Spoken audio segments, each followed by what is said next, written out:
That's crazy how he got Yeah, the pop Indy. the Rumble at Indy. That's literally because of him. Right, because he kept asking for it. And I mean, you remember the Pat McAfee highlights that were really popular when he was big? Like, he put them tackling on there. people on the punts and stuff? Yeah, he put him on the show. Shit was awesome.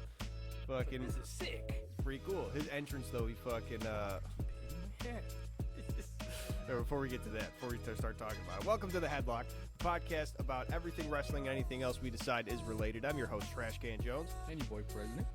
So, starting off last week episode of SmackDown, Pat McAfee coming in the entrance, getting big hype from Indy, being the Indianapolis Colts punter for so long, being that cool guy hitting people on the punt and kick returns. Drops the mic on his entrance, though. A little bit of a botch. It's pretty funny. You could just hear the boom. Yeah, it's all right. Indy go, bro. He's an Indy go. Yeah, fuck it. People, nobody cared. He went out, just kept high-fiving. Pretty sweet. Just did the whole thing where he talked about how literally the Royal Rumble being at Lucas Oil Stadium is because he kept like pushing for it because they do host like giant sporting events like the Indy 500. He said literally the biggest sporting event in America we host every year. True, but it's like he kept saying like, "Oh, the best city in the United States." It's like, all right, dude, relax, chill. I mean, you got it. You're in Indy. Like, what are you gonna call it? Like, it's a great, No, it's an okay I know, city. I know, but I'm just saying because like since we're from Chicago, yeah. But them. Chicago doesn't have the Indy 500, motherfucker. We just got the I don't auto give a show. rat's ass. That shit's boring anyway. I don't give a fuck about the Indy 500.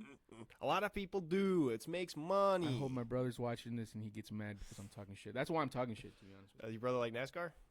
No, it's my brother's from Indiana. Oh. Fuck you. I said, fuck Indiana. But I love Pat McAfee. Yeah, No, Pat he's a McAfee's pretty GOAT dope. commentator, bro. Yeah. He's going to go to the Hall of Fame. I'm saying it right now. I was going to say, he was another one of those guys just like Joe Tessitore who did it like fast track. He commentated for the NFL for just, I think, a little bit and then straight to WWE. Was super great. Yeah, this is probably going to be super great for his career. Yeah, he takes it like with that same. I feel like it's kind of different from Joe Tessitore, where Joe Tessitore treats it with like the same kind of like reverence he did with boxing, whereas Pat McAfee is just loving the fact that he could be a WWE character. He has fun because he loves WWE. Like, right, he's a genuine you could fan. tell. He has fun. Yeah, like he's like, this is not a job. Like, That's this where is I think, pleasure. because you were talking last week about, was Joe Tessitore really a fan, or is he just doing it like a job? I think Joe Tess is doing it like a job, and he's just the utmost professional. But Pat McAfee's the fan. That's more of his style, though. Joe Right. Tess is more serious. It's not He's like it's bad. It's a yeah. fantastic. Both of them are No, great. yeah, definitely. But Joe Tess, you could tell like he throws like the very rare comedic relief when he has to, like to be the subtle, funny guy every once in a while, which is dope. But he definitely takes a more professional. Right. Which now, speaking of Joe Tess, starts out with him saying that KO is so mad about everybody. So he's like, you know what? Being the professional that I am, I'm going to let KO come out if he felt slighted about the interviews that I did and give him his time to talk. And then KO just is the biggest bitch baby about the whole fucking thing, like stomping and whining. See, now you agree with me. Now you I agree. mean, he starts fucking with your buddy Joe Tess, and now KO's the bad guy. But he can fuck with Rey Mysterio all he want. Oh, listen, you cool. do what you got to do to get the winged eagle, but I feel like his reasoning was a little misguided for that. Joe Tessitore plays a perfectly cool, like, listen, I'm not going to apologize for doing my job interviewing Cody Rhodes. I'm sorry if you felt like you were left out of the picture. That's why we had this interview. Go ahead. Yeah, let me let your delusional ass speak, bro, you fake champion. How about you just win some matches, you bum, and stop fucking parading around as a fake champ? And you stop being so goddamn mad all the time. Yeah, I feel like Joe Tess handled it perfectly, and KO just said, yeah, you can tell you take your apology and shove it up your ass. And it's just fucking hilarious. You know what? You're going on the list. You're going on the list. But Joe Tess didn't take a shot, though. He managed to, like, 100 speech check his way out of that. Yep. KO just got the title. Yeah. Left. Joe Tess still not taking a bump in WWE. You think he will? Hell yeah. Eventually, yeah. Hell yeah. He'll get involved. I think they just, like, needle him every week about it. Like, hey, so $20K for a bump. And he's like, no, not That's probably what they're doing, bro. Next week, like, 30K. We're going to put you in there with KO. He's real safe. They're probably like, we'll wait for you to swing on us first, and then we'll go after you. They just keep trying to poke it up and make him actually mad. Watch Joe Tess probably swing on one of them, bro. Like, not seriously. And then you got to get a yeah. receipt after that. Yeah, it's literally going to be like, okay, though, we're not going to hit you, but you can hit us if you really feel bad. And they really just try to rip into him with a promo. No, that'd be so funny. Joe Tess through the table. Through the table. CM Punk interrupting KO, too, coming out. Deserved. Stipping his fingers everywhere, but this one, it was very deserved. Like, hey, heard my name. Say I'm part of the picture, so figure I should show my face. Yeah, but then see the only thing that they have over CM Punk, bro, because he's supposed to be the world's best. Right. Everybody just loves to throw that he has never main evented WrestleMania. Yeah. Everybody throws in KO throws in his face too. Yeah, and it's a fact. I mean, shit. And it's one of the things, like, now he wants to take the WrestleMania moment. It's probably one of the, like, not his farewell tour, but his, like, saga right now is like, you know what, this is going to be everybody pointing out, I've never been to WrestleMania, I'm going to WrestleMania. I feel like that just solidifies it. Punk's going to be in that picture. He's going to do it, bro. There's no way that they, like you said, they keep throwing in, I'm going to be in it, for them not to do it. Right. That would just be kind of like a slap to the face of CM Punk if they didn't throw him in. Exactly. At this point, everybody's been bringing it up. Yeah, but then you got CM throwing, again, facts, bro. He's like, oh, yeah, KO? I may never WrestleMania. I may never main event WrestleMania. Yeah. But you lost to Logan Paul, dude. And it's just like, oh, fuck. He's like, all right, that was it. That was the... Goodbye. I'm sorry, yeah. Like, and also, you've lost 5 main event title matches. He's like, so... I never lost as much as you either, so get fucked, loser. So what happens? KO just walks away because what the fuck are you going to say to that, bro? You lost to that poop-nosed, clown-faced bastard.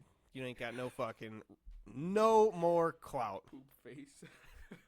See, now you're on my side, dude. No, I'm calling KO that. That was Logan Paul. Logan Paul is the clown-faced, poop-nosed bastard. But he lost to Logan Paul, the poop face. So it's like... Yeah, so he's probably a little bit worse than that. That's what I'm saying. Now you're on my side. Fair, yeah. KO sucks. He lost at Royal Rumble, too, so he's not the true champ. I win. No, he was never the true champ. I was so happy when that bastard lost. That match was fucking brutal, by the way. Yeah, that's I was reading about it. I didn't get to see the Royal Rumble, but her ladders got broken and shit. It was wild. That's all I can say, bro. Is the Farouk. Damn. Mello versus Jimmy. That was the next match, right? Sick little beef. I like their beef. Yeah. I like their beef. It's good. The story, especially with Jimmy Uso's character, where's it going to go? What are we doing? Other than just being like, I'm going to be the guy that is the funny man. Like, are you just going to be Santino Marella but bigger and can wrestle better? Yeah, I don't know, bro. Maybe they'll throw him into like a mid card, maybe like a Shinsuke Nakamura. Oh, now that I think about it, I saw Jimmy when they were talking shit. Mello and him, Shinsuke Nakamura was lurking in the back. Think about it. He was lurking. Maybe. For what reason? Why the hell are they going to have the United States champ just lurking behind Jimmy Uso and Carmelo? And maybe they're going to do something with like Shinsuke the ultra serious and Jimmy the clown type shit. Not Jimmy the clown anymore. He's a little more serious. It didn't really seem like it. He was still clowning Mello that whole match. Well, because Mello's a fucking clown, bro. Yeah, Mello was clowning a little bit too. Mello don't miss. But Doing you lose every fucking match you've been in the main roster. See, it looked so... Mello was doing so many good spots in that, too, especially the first 48 catch midair. Bro, always that looked was sick. That was always amazing. Cool. Mello was NXT champ, bro. You're not throwing him as NXT champ if he wasn't the shit in the ring. So right. Like you said, what is that storyline? Because it's Mello don't miss, but he's missed every match since he's been in the main roster. What's he's going to be doing? Yeah, are they going to throw him with a title picture? Is he going to take Shinsuke Nakamura, maybe? They're turning my man's into a jobber, bro. I'm getting sick of these little sneak attacks that he's doing. It's unnecessary. He's got a good look. He's got good presence in the ring. I just don't understand. They're not throwing him any bones. It sucks. Because, like you said, bro, he was impressive. If anything, they were just kind of showcasing Mello. Right. In the beginning, especially in the beginning of this match, it was all Mello. That's what I'm saying. I literally have the match all Mello in the beginning. Or in a note. Yeah, it was all Mello, but I thought it was hilarious. My boy. He starts shit-talking the NBA. Oh, yeah, he does. The dude from the Pacers was there. Forgot his name. The rookie. Yeah, and he starts shit-talking him, and fucking Jimmy Uso hits him from behind, daps him up. Like, that's right. I got you. Yeah, but my boy Mello messed up, bro. He's a rookie. He hasn't had a lot of Samoans in his resume, so makes the dumb rookie mistake of headbutting my boy Jimmy, which you can't do to a Samoan. Nope. Hard head. Don't do that to Samoan. They got fucking plates in there, all of them. They do some... And Mello ends up losing that match, which he kept saying. Yeah. Mello keeps missing. I don't get it. I don't get why they're keep doing that to him. See, but it was cool. It was like Mello was trying to cheat the win, but veteran Jimmy out cheats the cheater. Right, with that quick little like roll up reverse. Yeah, bro. I thought that was pretty sick. Pretty decent. They dropped some cool Royal Rumble facts, too, afterwards, where they just go over, like, the data for everything. Dropping, like, I forget exactly what all the things were, like, however many, like, the likelihood that somebody entering at number 2 or number 3 gets to the end and stuff like that. How the percentage of people who won the Royal Rumble actually go on to win the title stuff. Obviously, number 30 as the most. Right. It was just a bunch of different like statistics and facts. It was kind of cool. You don't. It's like sports statistics like that. You don't really see it broken down in WWE that often. Yeah. So it's cool they're going with that angle. I'm a big statistics head. I like it. Good for us, especially with this podcast. Yeah, I'm gonna say if I had remembered to write any of those down, 'cause it was mostly just like basic. Like this is however many for just the Royal Rumble. Yeah, like nothing crazy important. It's just like you said, stats about the numbers and entrances in the Royal Rumble. yeah, I'd be more interested to know like stats of all general championships. That'd be cool. Sick. Like how many times people have won a specific belt. They started to do that more recently, but yeah, they didn't do it for the Rumble. I don't think. No. Yeah, but next we got that Chelsea Green versus Meechin fight. I forgot Chelsea Green was Canadian. Makes her United States Championship even funnier. Yeah, she dresses up as a girl president. Yeah, she's fucking Canadian, and then her bodyguard is Scottish.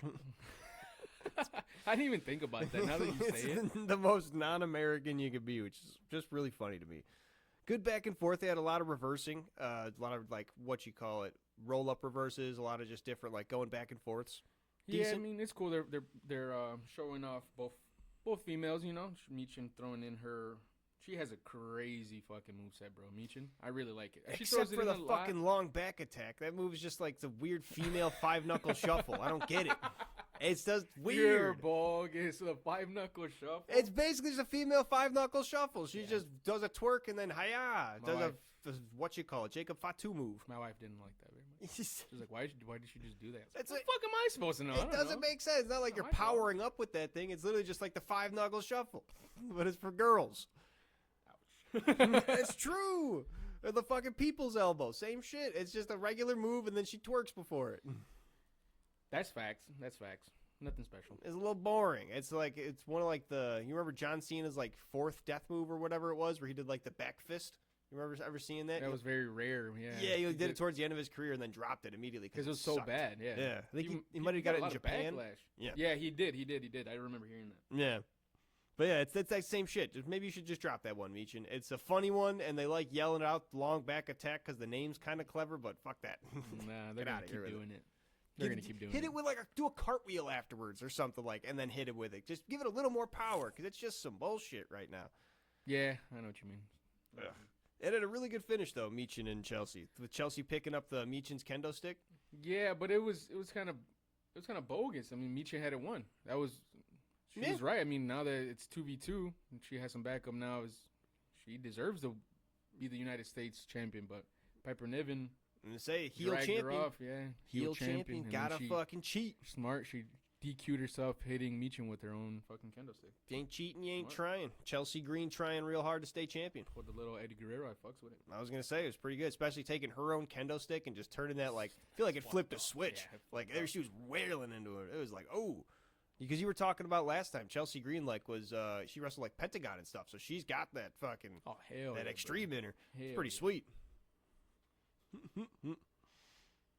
Then they had the Damian Priest versus Jacob Fatu like promo basically, where I think it was who was in there first. I forget who It interrupted. was who. Damian Priest's promo. Yeah, it was Damian Priest promo. Then Jacob Fatu came in like, who you think you are? You think you're from the streets? I was in that box. Did he ever go to prison? I Or- think he did. like actually, it was a Yeah. Dirty Down prison. No, he was in there with the big boys. Oh damn! Same with Zillify too. Hell yeah! All right, So I mean they're- like they're hell about no, it. don't do crimes, kids. But like that's wild. They about that life. No, wrestling saved his life. He said it. He was in jail. He was in and out. Oh, okay, so just kind of a And little bit of a trouble took, pass. Yeah, and they took him, his uncles, and they're All like, right. you're gonna wrestle, bro. Hell Else- yeah. If not, you're gonna die. Right, or else you ain't got nothing. That's pretty cool. All right, so that's actually like real shit. Yeah. So, but it's like now that Solo's out the picture, bro, and now, I mean, Fatu said it himself. I'm off the leash. Dude, they showed He's that. off the hinges. They showed that replay of Braun Strowman at Saturday Night Main Event. I that told was you. that was rough. Nearly almost killed the man. Yeah, that was right. Hit him with like 6 moonsaults in a row. After not seeing the moonsault for a while, they did it right. They stopped doing it and then they brought it back out. Like, ooh, Why? Because they're fucking listening, dude. they're listening. Fucking few fans we got. One of them's triple goddamn H. Congratulations on the Hall of Fame induction, by the way, H. Sign me. Pat yourself on the back. Sign me, dude. I'll be the next fucking Pat McAfee. But now that he's unhinged, bro. He's on the mic more. He's speaking more. Yeah. Dude, that dude is probably, if not the best at cutting promos right now. He's pretty good. It's one of those things where he Gets me kind of hyped. He's hyped, and he does you want to think like he does that falling back on, even forget what it is, like the nah means and yeah said, like all that, but it flows so well. But he's like rapping out there basically. Basically, that's what I was saying. It almost seems like a freestyle rapper. He's just dropping back to those same lines, but it works. But it works, bro. I mean, it flows. He even says, he's like, it's off the dome with it. Like, Yeah. he really is. Like, he's freestyling basically these fucking promos right now, bro. That's cool as fuck. And that's some talent. What he tells Damian Priest is fucks with that. He's like, you either lay down or you get beat down. He's like, Speaking of, beat him down. I was going to say, we're from the streets. Why the fuck we talking? He throws the mic and then beats up the ref and like, fuck it. Ain't no one out here. Let's go. That shit was wild. It sets up a tag match, too, with LA Knight, because obviously, Jacob Fatu. I always forget his name. It's not Zilla Fatu, it's the other one. Tamatonga. Jacob Fatu and Tamatonga start whooping on Damian Priest's ass. He can't hold them off, so LA Knight. Numbers game. Yeah. Comes out, evens the odds. Oh, before he came out, though, bro, I thought it was so funny when Damian kicks Tamatonga out the ring, and they just stare at each other, and Fatu laughs a little bit. It's like, that's my boy. He's like, I don't give a fuck about that right now. I'm gonna fuck you up. Right. You're in the crosshairs right now. He's like, you thought that was gonna make me mad. He's like, it did. He's like, but I'm gonna unleash it on you. So it's like, this is pretty stupid of you. You just done fucked up. Oh, and then fucking match of the night goes to Yes Boy, Pretty Deadly. That's how they come out. That's how you hear. Yes boy. Yes Boy, Pretty Deadly, and DIY teaming up with take on MCMG. Yeah. Los Garza. Not bad to start until Los Garza fucking just walks out after the triple 5-hole. They have a cool spot where they 5-hole with Los Garza on the other side. That's what I'm saying. And I was like, sweet, good tag chemistry. High-fiving. Right after that, Los Garza just like, fuck you. They look great. It was such a high action packed, super energetic match, bro. Like everybody was showing off, bro. Yeah. Everybody. It looks sweet. And then Los Garza was just like, you know what? I don't want to do this no more. I'm done looking sweet. I don't want this win. Because Chris Sabin just kept fucking tagging himself in.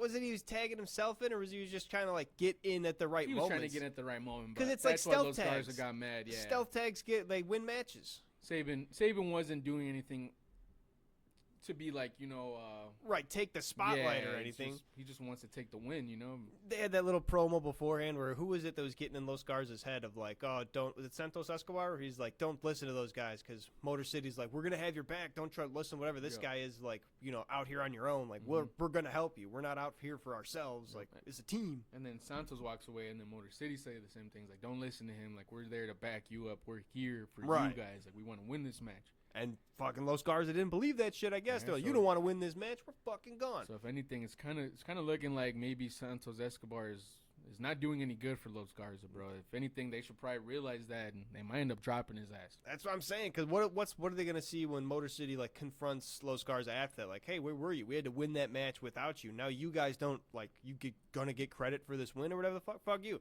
And that could be the prolong. Maybe, they end up having a beef and Motor City end up saying like, yo, like this is the reason why we want to wrestle you guys is so you guys get away from this. Like, right. Santos is holding you back. You guys are great talent. Get the fuck away from him. Don't listen to him.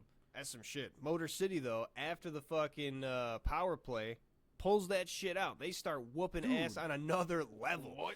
It's wild. 4-on-2, and they're still fucking holding their own all the way through. It's crazy. Which is cool to see, but it's but that just takes away still from DIY and Pretty Deadly. A little bit. Which we're going to see that, obviously. They don't take them kind of seriously, but it's right. I'm surprised DIY retained at the Rumble. And they're still the champs. Did you see why? No, obviously. That's why, my boy. Street Profits. Oh. They've been gone. They've been on a little hiatus ever since. They came out and helped DIY? Yes. Because Motor City took them out of action. Right. Or I think it was the other way. No. Was it? I think it might have been actually. Yeah, I think DIY took them out of action, Street Profits. But I think what their mentality is, let me take out Motor City, get them out of the way, let DIY hold the titles because they're the easier fucking tag team. That's what I think the mentality is there. But yeah, they help out DIY and they retain. They hit just straight crutches to interesting Motor City. I think that's the long-term game plan, which is smart as fuck if you think about it. Yeah. Well, yeah, the DIY and Pretty Deadly both go down to what you call Motor City Machine Guns. With Pretty Deadly, they're jobbers, whatever. Motor City takes care of them easy. And then it's basically just left to DIY and Motor City there. Yeah, and they do that same spot where they're getting the roll up and what's his face? Gargano tries to get in, but they grab him from doing it. They hold him, yeah. They've done that like 3 weeks in a row. Yeah, but there was one time where I think he actually pushed through and break the pinfall. Oh, but, all right. Yeah. Fair enough, then. Fair enough, as long as it stays consistent. Yeah, but then after the match, you got DIY blaming Pretty Deadly for them losing that 2v4, but Pretty Deadly's like, no, motherfuckers, that's your fault. Like, yeah. I'm starting to realize that you guys are bad for us. Like, hopefully, and then you Pretty guys are Deadly by yourself at the Rumble. We're not helping you. Right. Now we're going to see Pretty Deadly hopefully get a more serious, maybe they'll do like a New Day type thing of fucking, no boy. No boy. He's going to wear some real clothing. Actually, not be male drag queens. Drag kings.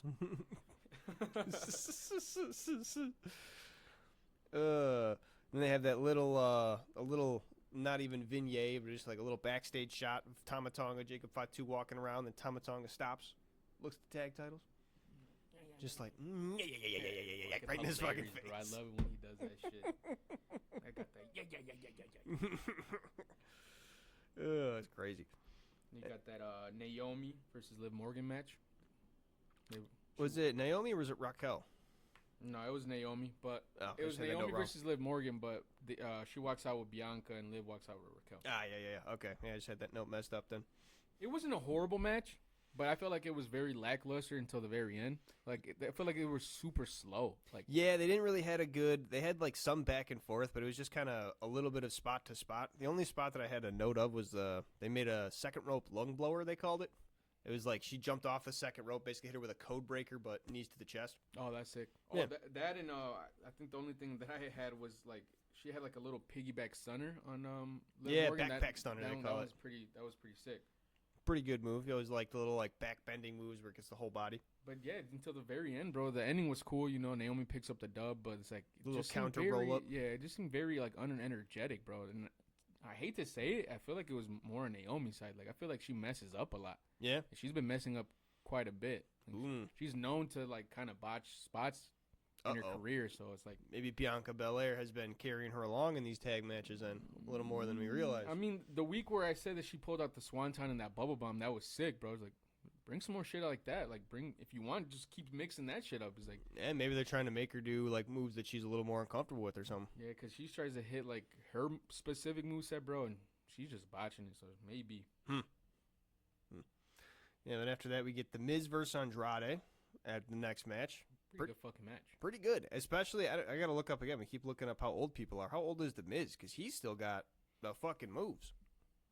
Yeah, I did bring up when he's gonna hang him up, but he kind of showed. 44. He kind of shut me the fuck up. 44, yeah, and he's still moving. He's still got a lot of good moves. Not like luchador hurricanrana moves, but he's getting up there the top rope, jumping off. But like bro, he was bringing out a bunch of lucha libre moves on Andrade, which is like kind of shocking. It's like you would not think that would work on somebody who's a luchador. You'd think he'd know how to counter all that shit. But he probably wasn't expecting it from the Miz. It surprised him. That's I was gonna say he's one of those things. Now he's got this the new territory. He doesn't have friends. He's got to start pulling out new tricks of the book. Yeah, trying to start like switching up his offense because that shit's getting stale. He's old. Keep fucking doing that every week, bro. Because the Miz had me entertained. So shit. Yeah, pulling out lucha libre moves. I'm gonna fucking watch you, bro. That's for damn sure. Yeah, like one of them was a tornado DDT that Miz pulled off, and he's not a small guy. No, so it's like that's wild. That is big as fuck, bro. That's crazy, and it's wild to be able to see that from 44 years old, still be able to pull off like. Basically, like he's still with John Cena, his first fucking feud. Yeah, but then his age kind of took a plunder took a toll on him because Andrade just took over that second half, bro. He hit him with that nasty Spanish fly from that top rope. Yeah, and he finishes it off with that discus back elbow. That was nasty.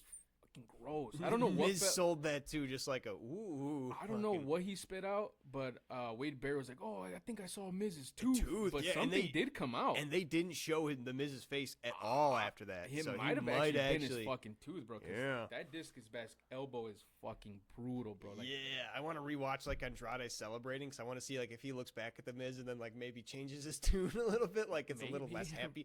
Because when you're swinging your body as hard as you can, you're not You're gonna hit him, bro. You're gonna hit him. Even if it's not like a flush hit, like if you Don't hit matter. just the front teeth. Ooh. Even if you get caught just with a little bit of your elbow, you're probably aiming to hit him, probably like back here. Mm-hmm. But you imagine if you hit him with the elbow, you're fucked. Plot twist: The Miz has a fake tooth and just loosened it right before that, and it's just like. I was kind of thinking that it might have been a veneer. That'd be a funny spot to have, especially if you already have like hockey players like missing teeth. They get the fake ones in, just spit it out when you get punched. That'd be sick to do a sell like that. If he's for real missing a tooth on purpose. If you're already missing the tooth, fuck it. Yeah, fuck it. Oh, and then you got fucking DP in the back. And you see my boy R-Truth pull up on him, bro. Yeah. I fucking love R-Truth Hey, so welcome much. to Raw. Yeah, he's like, I climbed in through the window. Like, dude, this is Monday. He's like, this is Monday Night Raw. What are you doing? I just talked to Adam Pearce. He's got a full head of hair and a British accent. He's like, yeah, he's super distinctive. He's like, nah, man, this is Raw. I think I would know. And who comes up after that? The LA LA Knight? Knight, Yeah, yeah. and he's like, LA Knight, Damian Priest, here on Raw. Oh man, fucking LA Knight's like, he's like, me and you. He's like, yeah, we're gonna be toe to toe in the Rumble. He's like, but we gotta take care of some business tonight. He's like, me and you. He's like, yeah. And fucking LA Knight hits him with a wepa. Fucking love that shit. And then you got R-Truth just comes in, hung, and he's like, we should start a team. What do you think that team would be called? LA Knight, R-Truth, Damian Priest? That's a good one. I like. Shit. Truth wepa, yeah. I don't know. There's LA I would love Priest to see it, Truth, though. some shit like that. That'd be I would funny. love to see that. That'd be super fucking entertaining. Who would they? You said they would go against Jacob Fatu and Tama Tonga, but who would be their third? Who would they pick up? Tamaloa, whenever he comes back. You think that's going to be their first stop? No, I don't know. I mean, it would be cool. Maybe. Who knows who would be that third, but that would be a cool beef. Yeah. Imagine R-Truth against fucking Jacob Fatu. I would love to see that. It'd be interesting. Like you're saying, R-Truth is actually like a really, really good, talented wrestler. So I wonder what he'd be able to pull out. He's in his 50s, and that dude could still fucking move. That's wild. Then we get that Tiffy time promo. Interrupted by, I forget her name. I didn't write it down. Purple hair. Candice LeRae. Johnny Wrestling's wife. Johnny Wrestling. Johnny Gargano. Oh. That was his nickname is Johnny Wrestling? I'm pretty sure he gave himself that fucking name. That's a That's shit a sick nickname. ass. No, what? That's pretty sick. Johnny Wrestling? Can you imagine you wrestling, bro, and then just hearing Johnny Wrestling? That's pretty sick. I think that's it. I don't know. It just seems very generic. I feel like he just don't deserve it. You know what I mean? Like I feel like he gave it to himself. Right, he's pretty basic too. He's not even like, yeah. That's what I mean. But yeah, she interrupts her. Dick basically is like, "Yo, you've been overlooking me. Don't be looking too far. Even though I've been next to Nia Jax, you've been staring at her. I've been saying that. Don't overlook me. I'm gonna be saying in the that. Royal Rumble. I'm gonna win that Royal Rumble, and when I do, I'm gonna take that motherfucking title."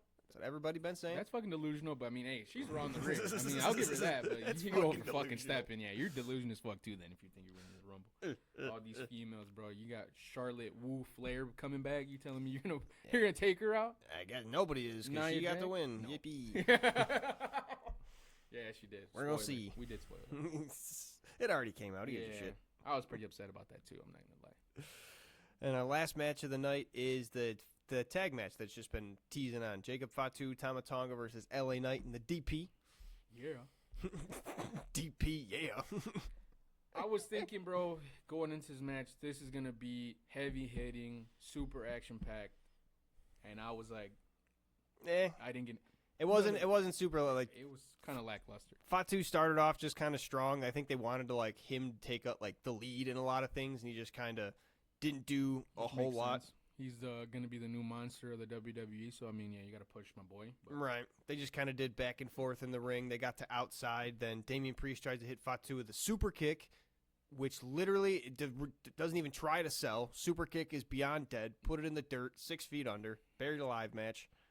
Fucking goodbye. But you can't super kick a Samoan though, bro. That should be a thing. That's bullshit. What's Why- there invisible as super kicks now too, and headbutts?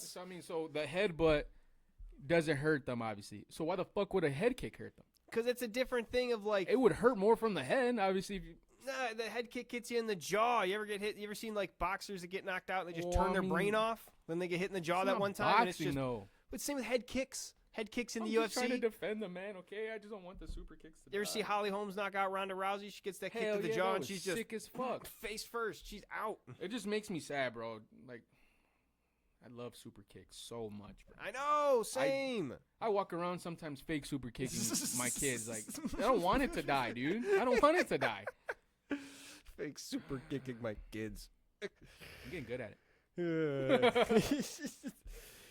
There's another good spot where Damian Priest hits Old School, Shades of the Undertaker. Love that. Shout out to my boy Undertaker, bro. Pretty in sweet. peace.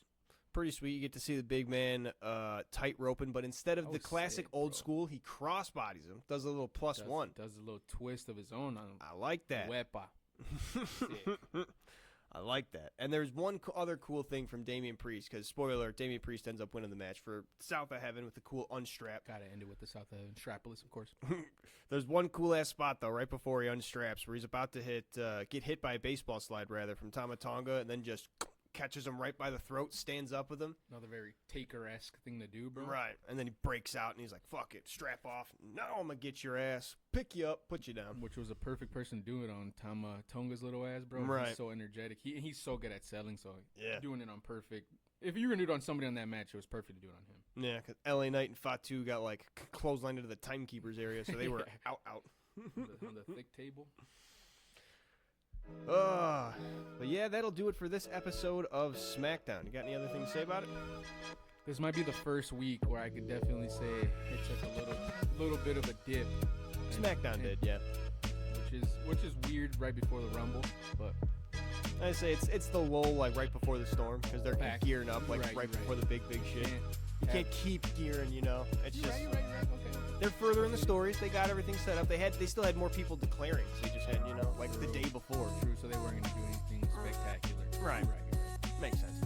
Thanks for listening to this episode of The Headlock, though. I've been your host, Trash Can Jones. And your boy President. And if you enjoyed it, share it with everybody that you know that would enjoy wrestling and their mothers, too. See you next time. Peace.